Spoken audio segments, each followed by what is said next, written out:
Welcome to the first episode of a brand new series on the channel, Reality Bites, The Real Horror. If you like this video, let me know in the comments and hopefully we can make it a regular series. There's a reason we're drawn to horror stories. We watch films about monsters hiding in the dark. We read books about sadistic villains who seem too cruel to be real. We tell ourselves that the world of fiction is exaggerated, that no one could truly be that evil. But sometimes reality proves otherwise. Tonight's case isn't about a masked killer or some cinematic nightmare. It's about a real 17-year-old girl from Manchester, a daughter, a sister, a teenager who loved animals, music and spending time with friends. Her name was Kelly Ann Bates. And what happened to her in 1996 remains one of the most disturbing crimes in British criminal history. Not because of dramatic twists or mystery, but because of the sustained, calculated cruelty inflicted on someone so young and trusting. This is a story about control, manipulation, and a level of human darkness that no horror story could ever truly capture. Before we begin, viewer discretion is advised.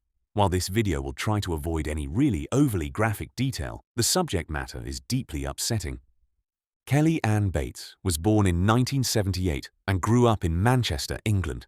Friends described her as bubbly and affectionate. She adored animals, especially horses, and was known for being kind-hearted and loyal. At just 14 years old, Kelly met a man named James Patterson Smith. Smith was 48 years old. The age difference alone raised red flags. He was old enough to be her grandfather.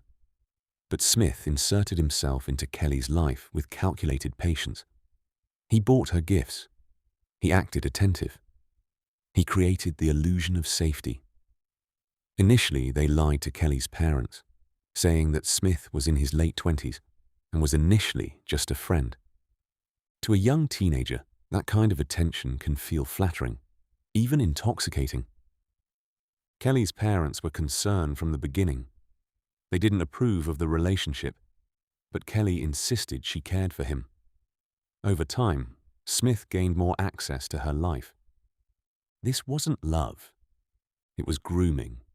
And grooming is rarely loud or obvious at first. It's subtle, strategic, built on manipulation and emotional dependency. By 1996, when Kelly was 17, she made a decision that would cost her everything. She moved in with Smith. Smith lived in a small, modest terraced house on Furnival Road in the Gorton area of Manchester. Immediately, the abuse and control started. Smith, who self-confessed, said he struggled with jealousy, would physically and psychologically abuse Kelly on a daily basis. In a matter of just a few months, Kelly had all but disappeared from the outside world. Her family and friends worried for her, but were either denied access to see her or were lied to about her location. It was April of 1996 when James Patterson Smith walked into the local Gorton police station and told the desk sergeant that he needed help. His girlfriend had fell in the bath after an argument and he thought that she was in a really bad way. Around 3 officers attended the address with Smith, not yet knowing that they would be met with one of the most gruesome scenes in British criminal history. The body of 17-year-old Kelly Ann Bates lay in the bedroom, covered head to toe in clear injuries, a fall in the bath. This absolutely was not. Detectives from Greater Manchester Police attended the scene along with crime scene investigation and the pathologist. Traces of Kelly's blood were found in almost every room in the house. It was later discovered that during the past 4 weeks, she had been shackled to radiators and furniture throughout the house, often tied to them using her own hair or by the neck using wire. It was in the bathtub that investigators found the majority of evidence.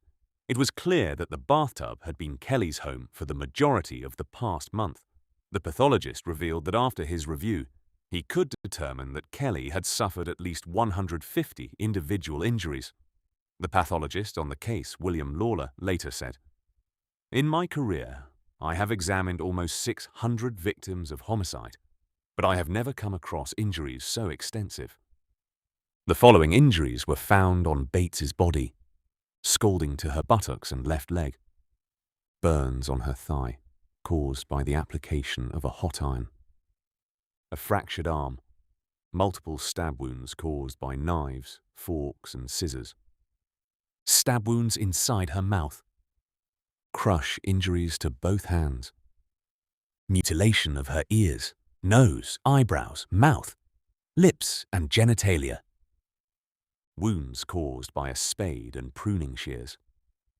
Both her eyes had been gouged out, most likely by hand. Later, stab wounds to the empty eye sockets. Partial scalping. The pathologist determined that her eyes had been removed not less than 5 days and not more than 3 weeks before her death. She had been starved, having lost around 20 kilograms in weight, and had not received water for several days before her death. James Patterson Smith was immediately arrested. During his police interview, he would tell detectives that Kelly would often wind him up and make jokes about his dead mother. He even said that Kelly had dared him to hurt her. A consultant psychiatrist later told the court that Smith had a severe paranoid disorder with morbid jealousy, and he lived in a distorted reality. The case was heard at Manchester Crown Court. The details of the case shocked even seasoned court reporters. It took the jury just 1 hour to find Smith guilty of murder. James Patterson Smith was sentenced to life imprisonment with a minimum term of 20 years. The judge, Mr. Justice Sachs, stated, "This has been a terrible case, a catalogue of depravity by one human being upon another. You are a highly dangerous person. You are an abuser of women, and I intend, so far as it is in my power, that you will abuse no more." The knowledge that for weeks a young girl endured pain that no one deserves, while the world outside carried on, unaware. That's what makes real life more terrifying than fiction, because fiction ends. Kelly's story didn't. She should have had the chance to build a life, to make mistakes, to fall in love with someone safe, to grow older. Instead, her name is remembered for the worst reason imaginable. The pathologist would later say to the press that the level of suffering that Kelly had endured brought to his mind the suffering that Jesus had endured in the Bible.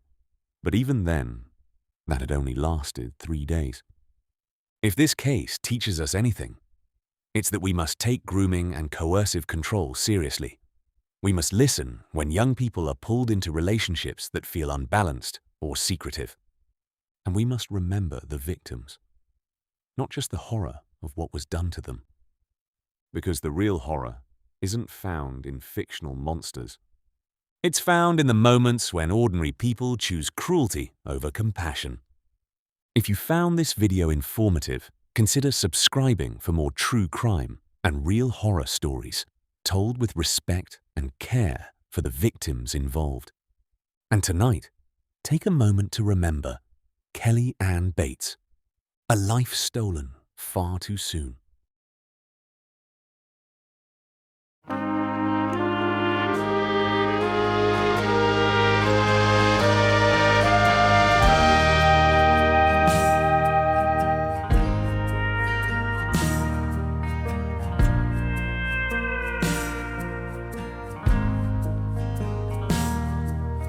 If death is a shadow that's hanging around, I will climb up the willow, never climb down. I cling to the sunshine that shines on my face, till that lonely old shadow takes it away.